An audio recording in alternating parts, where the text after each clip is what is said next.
നമസ്കാരം.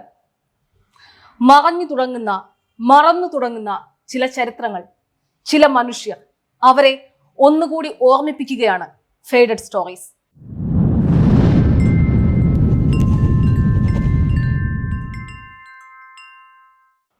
ഗോവിന്ദ് പൻസാരെ, ഈ പേര് രാജ്യം മറന്നു തുടങ്ങിയോ?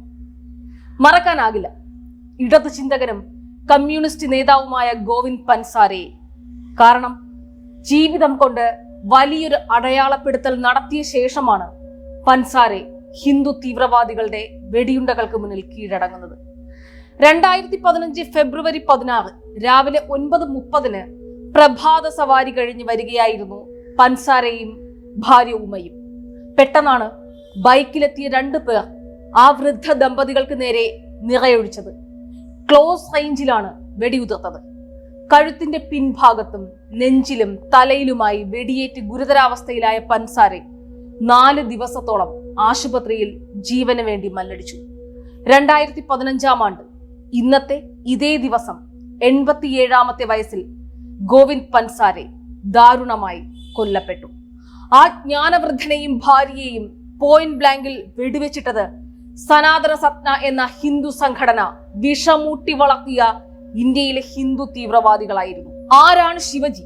ശിവജി കോൺ ഹോത്തെ എന്ന പൻസാരയുടെ ലഘുലേഖ പുസ്തകം മറാത്തിയിലും ഇംഗ്ലീഷിലുമായി 2 ലക്ഷത്തിലധികം കോപ്പികളാണ് വിറ്റുപോയത്. 19ാം നൂറ്റാണ്ട് മുതൽ തീവ്ര സാംസ്കാരിക ഹിന്ദുത്വ ആശയ വക്താക്കൾ ശിവജിയെ കുറിച്ച് നിർമ്മിച്ചെടുത്ത മിത്തുകളെ ഈ ഗ്രന്ഥം പൊളിച്ചു കളഞ്ഞു.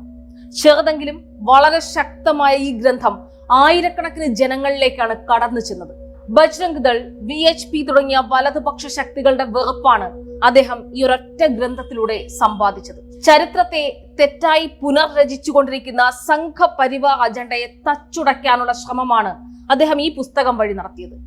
ഭഗത് സിംഗിനെയും ശിവജിയെയും മൗലികവാദികൾ കൈയടക്കി വെച്ചിരിക്കുന്ന സമയത്താണ് ഈ ജ്ഞാനവൃദ്ധന്റെ ശിവജി ആരാണ് എന്ന ചോദ്യം ഉയരുന്നത്.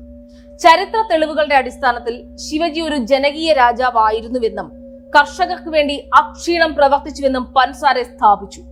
അല്ലാതെ സംഘബന്ധുക്കൾ പറയുന്നത് പോലെ ബ്രാഹ്മണരുടെയും ഗോക്കളുടെയും സംരക്ഷകനായ അല്ല ശിവജി നിലകൊണ്ടതെന്നും അദ്ദേഹം പറഞ്ഞു വെച്ചു.